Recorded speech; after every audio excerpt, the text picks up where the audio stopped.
Good day, everybody, and welcome back to another episode of the Hazmat Guys. I'm Michael Monaco, so let's get into it.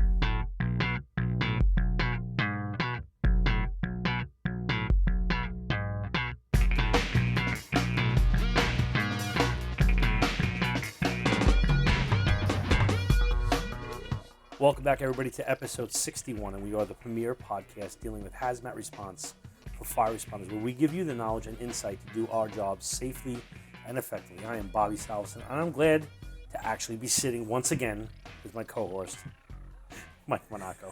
Co-host. Co-host. It's great. Yeah, we are actually together today. Usually we're doing this via computer, but we're sitting in a damp, cold basement somewhere. Yes. We'll just put it that. It's a dungeon. Dungeon, yes. It does have arches and stuff like that, which is weird. Oh, my goodness. Hey, we got a lot of cool stuff going on, both with this show and the roundtable. One of the things I want to let everybody know about is we're going to be changing the programming that we record the roundtable on. So if you see a link somewhere, whether it's Facebook or the Google+, however you see it, you're going to need to click on a link and register for the class, and that registration will send you emails and links and all sorts of other stuff. So I'm sure it'll be a little confusing the first couple times, but if you can't find the roundtable anymore, reach out to me, and I will make sure that you're emailed an invite. All right. Well, this episode is brought about by a recent class I took for work, and I'm sure everybody in the audience can relate in some way, shape, or form to what we're going to say. And I got to say, it's a disability. It's a debilitating plight that is essentially affecting all of us in only a matter of hours. But to the human mind, it's perceived to be an eternity. It only occurs during intense classroom instructions with an extraordinarily dull topic and instructors that make you want to just take a rifle to your head.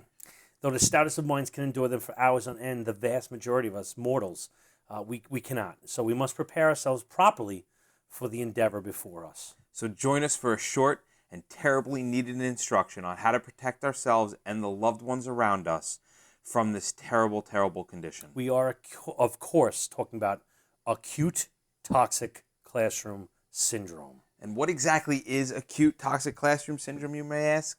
This is when a tedious topic is thrust upon us from instructors who are possibly unqualified and uninformed. Their delivery is lackluster, and the topic tends to not be a perception of awe or of learning, but of revolt and rebellion. So yes, today we're going to be breaking the walls down in the classroom, and we're going to be talking about those really, really boring days where you just want to kill yourself. All right, we have gone and named this ATCS, Acute Toxic Classroom Syndrome. And we'll give you a little bit of definitions to it, but we've all had it, we all understand it. And from now on, we can just kind of look at each other, and when someone goes, "Hey, how was that class?" you could be like, "Oh, I'm suffering from ATCS." Yes. So there's a few people that understand the epidemic that's before us, and one of them would be the administrators, the guys that actually make us sit in these classes. And to the untrained eye, they seem oblivious to the unrelenting hazard that's being imposed. Yeah, they're there to serve the best interests of the organization by giving the members everything that they need, including a course in torture. Focus is typically trained on the final outcome, right? The mass casualties being expected as part of the course. Yeah, and they don't care because their end game is to only get names and ID numbers for certifications, all right? Actual people exiting the class is secondary. Providing means of decent instruction is destroyed in hopes of getting students a certification despite what was actually retained. Now, the second part in this would be the instructors. They are the second piece in this thing. They are tasked with an unsurmountable lesson that is bound to success, not only by a duty to teach, but also by a thought that no class is too dry to move through that brain-blood barrier. Which we all know is probably one of the worst things to assume. Oof. Right? And like witches, they sit around their laptop brewing up a presentation, some kind of crappy PowerPoint that they themselves at some point glaze over with a mild case of ATCS. And at this point, inevitably, they click save and say, yep, that's as good as it's going to get. And who really suffers, right? The people who really suffer are the students. The students are the ones, because months in advance they sign up for this class and they go, how bad could this shit be? Yeah. And then inevitably, the night before, you begin to dread the class and look for any issue to preclude you from attendance. Oh my God, what kind of excuses have I come up with in the past? Childcare is definitely a good one to pull out. And the always, I had car trouble, I couldn't make it today, sorry. Right. Meanwhile, the guy's driving like an Infinity, like a 2011 Infinity. Right. How about a calendar mistake? Oh, I didn't see the scheduling conflict. Oh yeah, hey, I put it on the wrong week. Right. Or I didn't carry. That was a good one. When they carried over from one year to the next, I didn't carry it over the calendars. Or the always possible. Oh, they offered me overtime and I couldn't turn it down. Because you got to staff the company first. Right. You just got to hope they don't check to see if you actually showed up for work. So what are some of the syndromes of this ATCS that we're talking about? Well, you got lethargy, right, which is obvious. And drooling. I mean, who hasn't been sitting in the classroom and looked around and saw at least one or two people with the paper glued to their face via saliva? How about the broken noses secondary to a head-hitting desk? On a really good classroom, you could almost sing a song to the beats of the heads hitting the desk. How about people in just an utter state of stupor, right? You turn to the guy next to you and you're like, hey, what time is it? And he slowly turns his head. He's like, unconsciousness, right? Which is, just ultimate fatigue. Fatigue, right. The brain just can't take anymore and it just shuts down. Hostility, right? Where people actually start to get agitated and irritated at each other. Even there's a link, though we haven't been able to prove it, between hibernation and sleeping in class as far as the primal urge. Yeah, well, if you think about it, this theory was brought up when you look at other mammals that turn around and to get through the horrible conditions of winter, they actually sleep through it. Yes. So we feel that there may be a link because we're actually, trying to protect our system from the onslaught that is in front of us. Then there's always the sudden onset ADD, right? Where suddenly that crack in the ceiling becomes the most interesting thing in the world to you. We can also talk about the bilateral stroke face. Yes. Well, that kind of ties right along in there with the stupor and the drooling. Right. And then, if we really want to get bad, full-on bell palsy. You never go full bell palsy. Never go full bell. All right, so let's talk about the pathophysiology of this whole thing. We start with the sound wave that's being emitted from this toxic instructor, and it begins with the greeting to the classroom. And this can start out as either a single or even a monotonic, Monotonic works. Monotonic. I like it. Pressure wave that's produced from our platitudinous pedagogue, all right? And he strikes the tympanic membrane inside your ear canal. Which then sends this cascade of impulses to various parts of the brain, affecting both the sympathetic and the parasympathetic systems. Either fight or flight, or the feed or breed, I think they call it. Feed or breed. Right? Which would trigger certain reactions like drooling, which can be caused, of course, we all know these things, by allergies, tumors, infections like streptococcus, tonsillitis, sinusitis. But, Mike? It can also be an indication of neuro impairment, which fits exactly into acute toxic classroom syndrome, all right?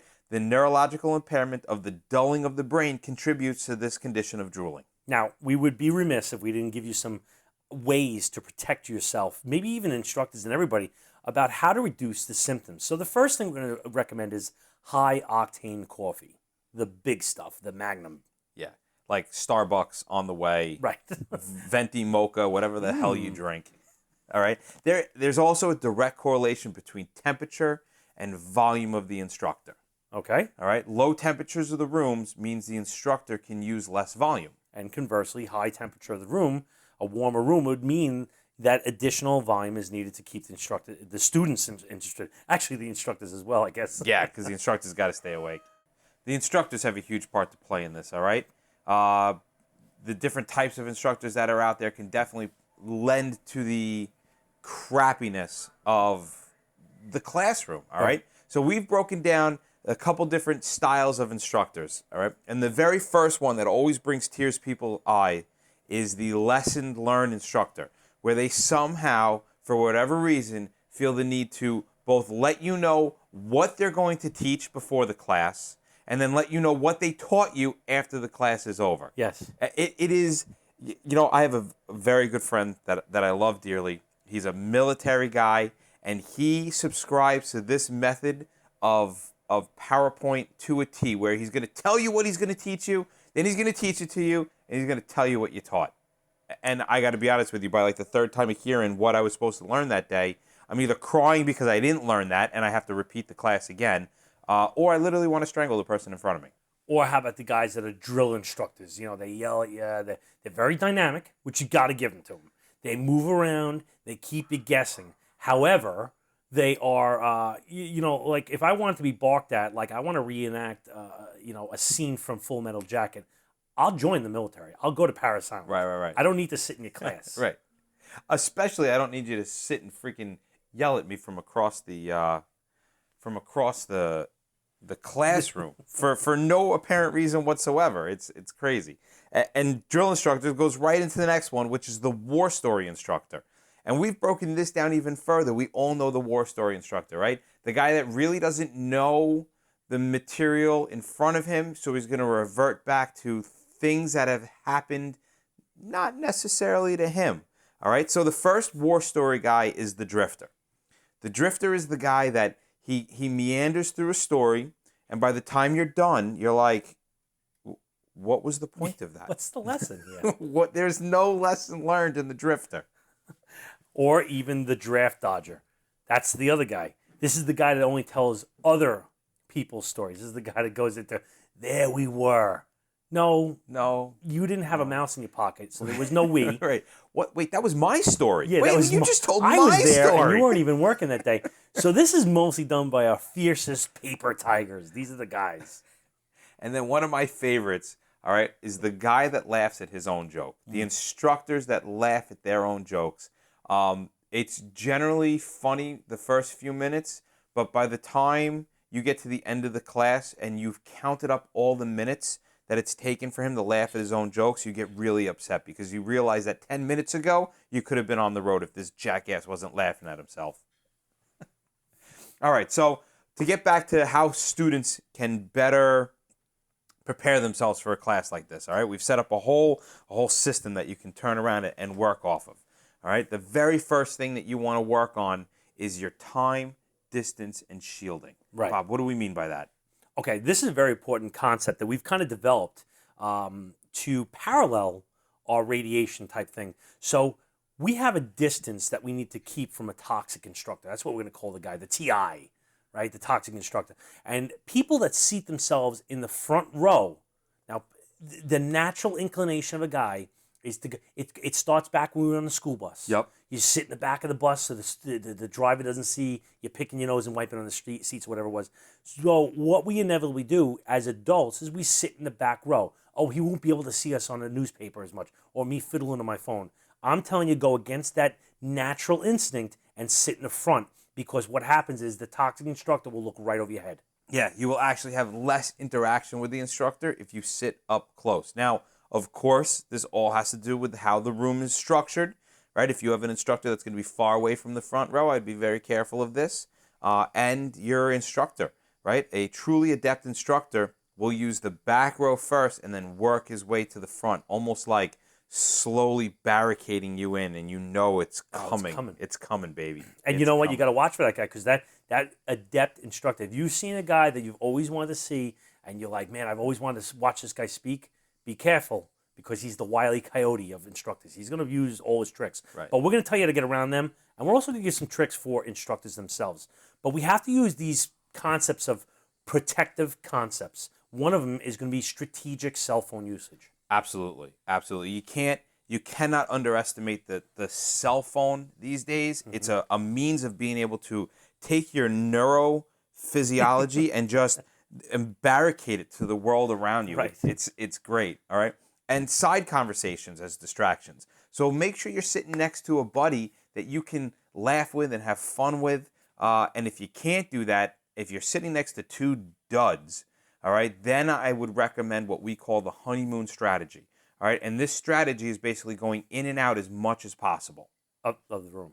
Yes, of the room. Of the room. Sorry, of the room. The benefits include continued circulation and breathing. All right, this will improve the legs and everything like that. And actually, like being on a long distance flight, you may reduce blood clots. So I would say it's going to reduce them in your legs and even in the head.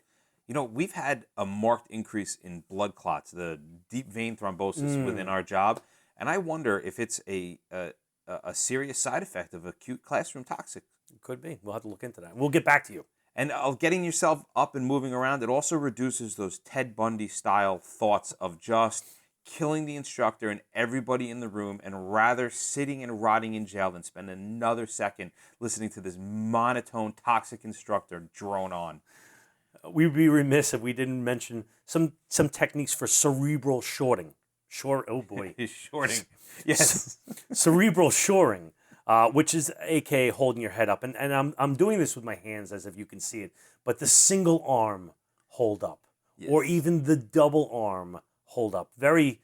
It's good, but it's hard on the wrist, at least for me. It is. And you got to get that angle just right, because if you go straight down on the arms, right, if you have that 90 degrees, then you're putting a lot of pressure right on the elbow. But if you go and you angle too far, especially with the single hand, and you happen to go unconscious, right, you can have a collapse. You could have a collapse, and you can easily catastrophic collapse. You can easily break a nose doing the single hand. So if you're new to this, I would stick with the double arm until you become a little bit more proficient.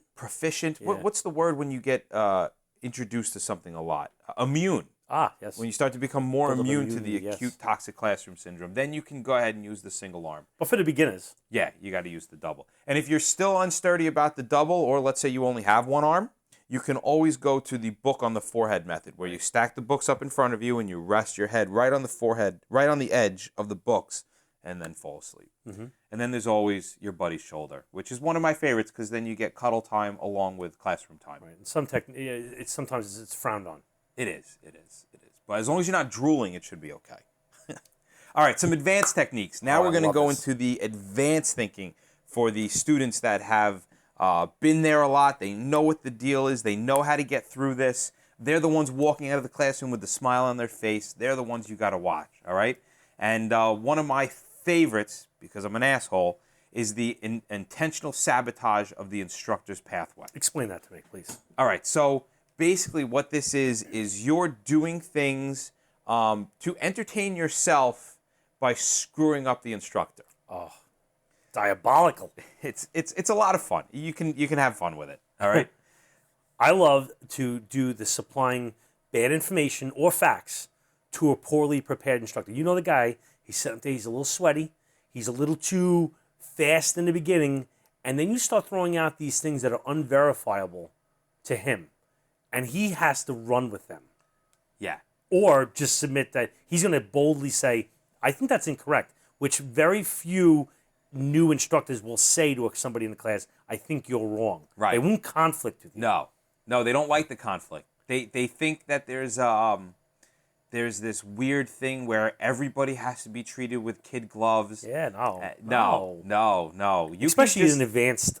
We're trying to intentionally sabotage things. Yeah, listen, and as an instructor, an advanced technique for instructors is to create conflict within the room. Right. So this is a great way of keeping your students awake, is to pit them against themselves. Right. If you find out somebody has an opinion A and somebody else has an opinion B, then you get them to fight each other. It's absolutely fantastic. How about applying an extremely confused look to your face when a fact is presented? I love this one. Let me set this up here. The instructor says, you know what, and that's why we do A. And when he makes eye contact with you, you give this puzzled look like that is absolutely not true. Right. And then immediately wipe it from your face, but it'll stay in his head. And it will fester. He'll be like, holy cow, did I just misspeak? Plant that seed of doubt. Oh, it's so good. It's so delicious. Good. It's so good. It causes the instructor to immediately shut down. And I got to tell you, this works with moderate experienced instructors down. Right. It's very hard to do this to the advanced instructor. Yeah, they know you. They know it. Plus, they know the material, so they're confident. And if you actually do that face to an advanced instructor, they're going to call you out on it, hopefully, and be like, did you think there was a problem with that fact? They'll turn it right around. What part of that fact did you think was wrong? Let's discuss this. So, be careful with it. Just have fun. Another parlay on that one would be the olive oil technique. And this is when the instructor is in the middle of a thought, middle of a sentence, middle of a lesson, and when he makes eye contact with you, and no matter how fleeting, you mouth something, just some words, and when he says what, you deny it immediately. Totally. And it totally takes him off track. Yeah, as if you're trying to give him some critical information that he needs. We talked a little about the buddy system before. You get a buddy system with your friend, but you can also do a buddy system with the instructor. All right, so you create this buddy with the instructor kind of so that he becomes the friend, and then he's a little less likely to call on you in the class. There's one in here that I think is missing, is the buddy system part where we take the instructor out. Oh, yes. Like a tag team. Like a tag team. So what we'll do is, let's say me and Mike are in class, and the instructor will say, and guys, we will do technique A. And I will stand up and say, you know what, I think we should do technique B. And Mike will say, no, I think C is warranted here. And then me and Mike will just talk about B and C and cut the instructor out. And we will carry that whole classroom down a rabbit hole without him being able to get his foot back in the door. Yes. It's an advanced technique, but if you can pull it off, you can derail a class within minutes. And almost, if the instructor has any thought pattern, he will go, let's go to break, guys. Let's give it a couple minutes, because he's going to need to recover. Right. That's a great way, if you're an instructor, to break that chain, is to just let everybody break.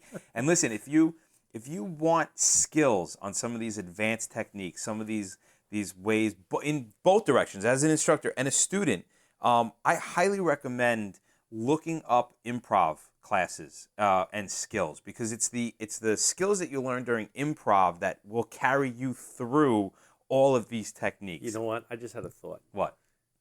These jerks that are listening to us are going to be coming to our classes and doing these things to us. I hope so. I hope so. All right. Another great technique is newspapers. The use of a common newspaper. Although this is a great tool to make the day go by, the newspaper technique is not to be taken lightly for a new student. Right. Well, because they got to learn. No, it's because the newspaper requires intricate timing that a new student does not possess. So let's give some examples. What happens if you read it too fast?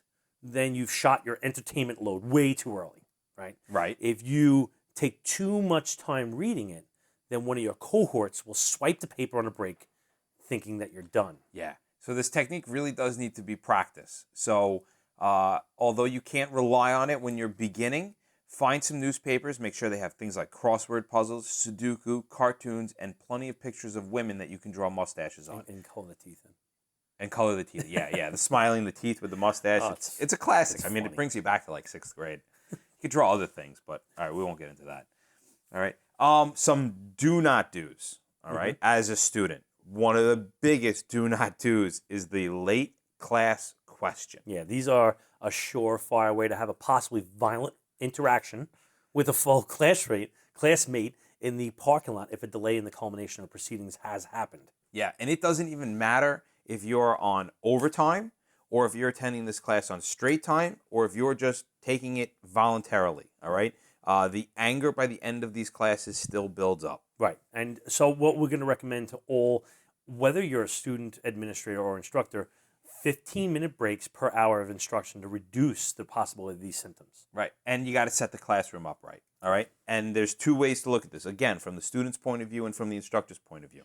All right, from a student's point of view, remember, one of the most important things that we have is going to be our cell phone. So make sure you find a seat near an outlet. Yeah, we need to power our phones for the immense power drain we're going to impose on our devices for the next session. So this is really important. Right, and an experienced student will also bring battery backup in case of these events. That's savvy. Yeah, these are really cheap devices, maybe 10 or 15 bucks at a local, wherever you get your electronics store, and it will provide you with hours of protection from ATCS. Right, and now don't forget to get the valid Wi-Fi password.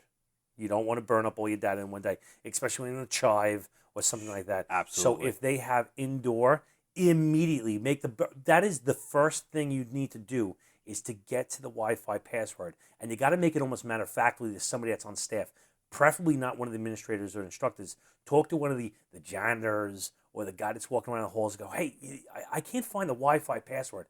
Shake him down. You need that. Right. A pretty good rule of thumb is if you see somebody carrying something heavier than a textbook or clipboard, they're probably not an instructor, and you can go ahead and get a password from them.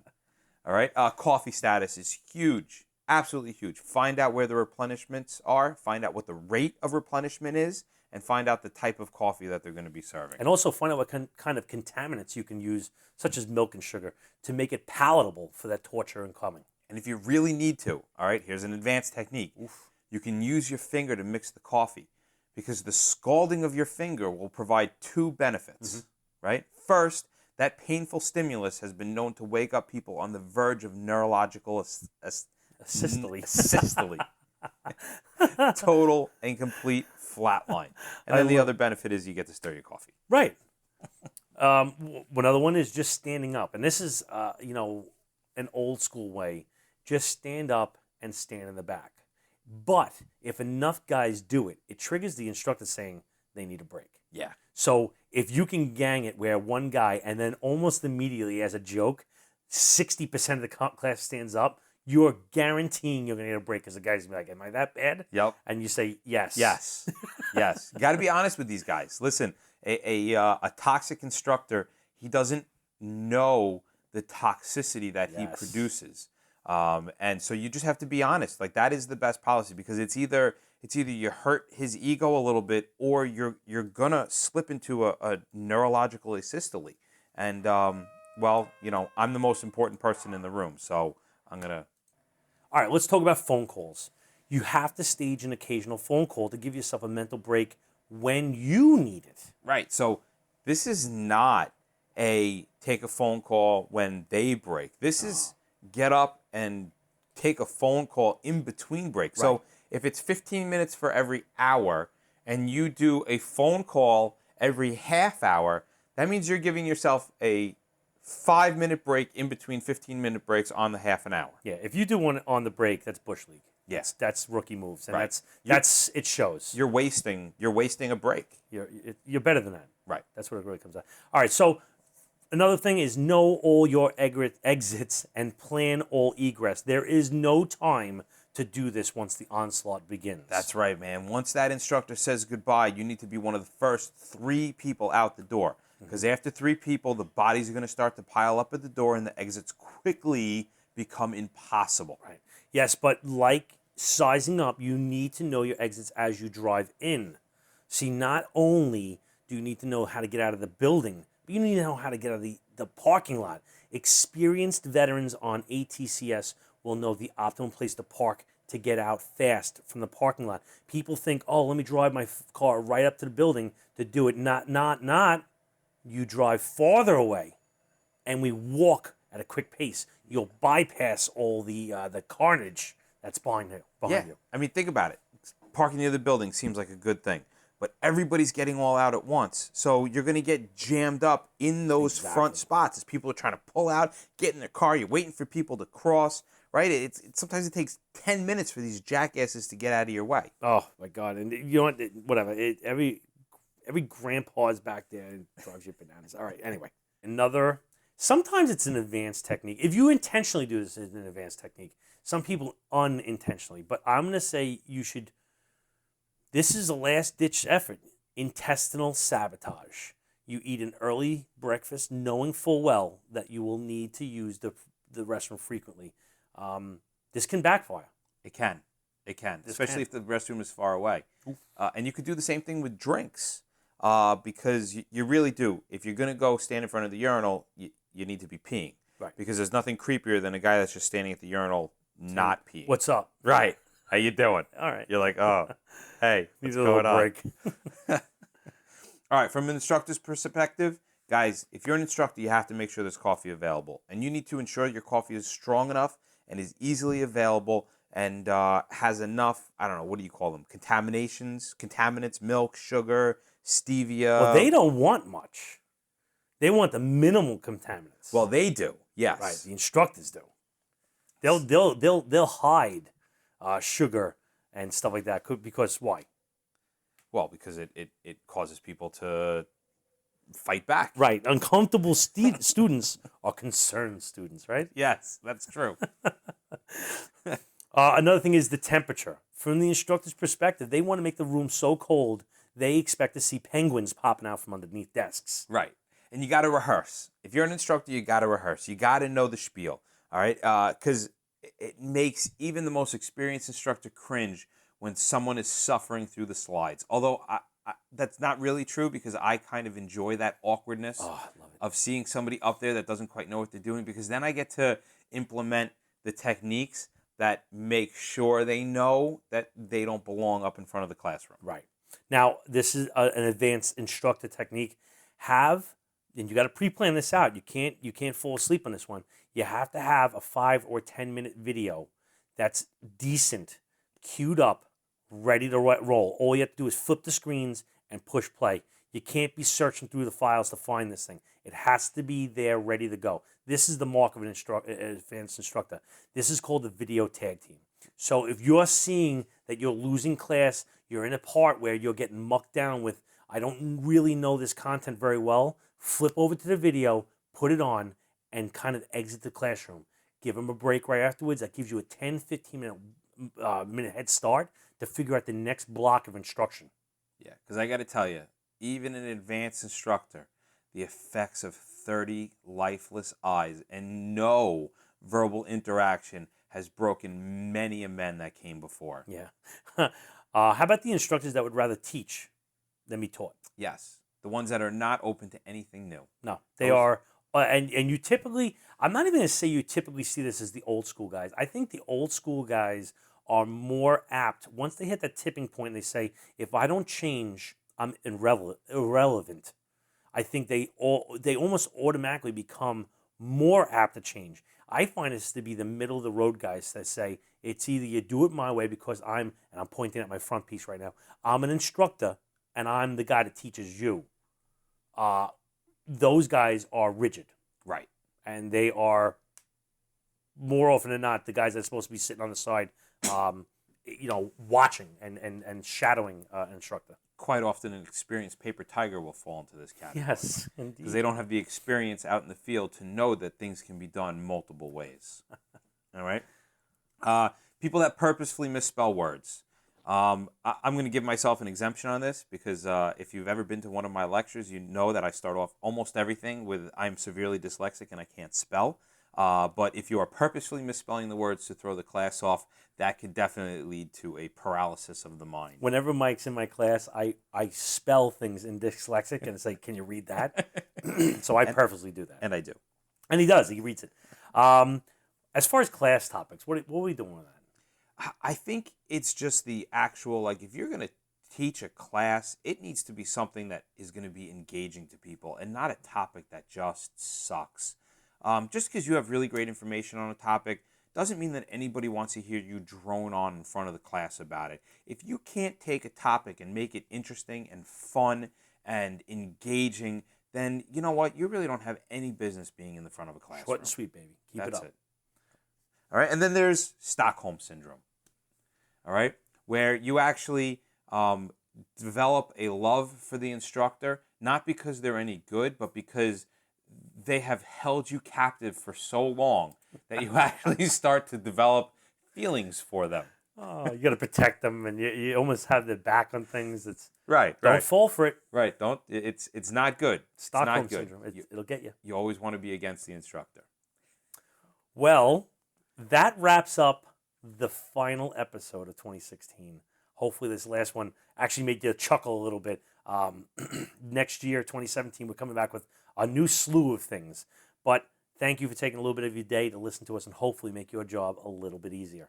You can find us on Facebook and Twitter at the Hazmat Guys, and please take a moment to let a friend know that we exist. Yes. And tell them about us and turn them on to us. If you're using this podcast as training in the firehouse, all the more power to you. Just do us a favor and have the other people that you're training download the shows as well, and it kind of helps us know exactly how many people are listening to us all the time. Guys, comments, hotline, you know it, you know the drill. If you have them, give us a ring, 843-628-1484. That's 8436 the map. Right.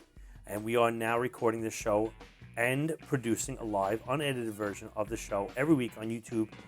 So find us on Google Plus and follow us, and you'll be notified when the show starts if that's what you want. And we're always looking forward to your feedback about information, interesting incidents that you were maybe part of. So please send us a note at feedback@thehazmatguys.com. Remember, guys, don't just get on the job, get into the job.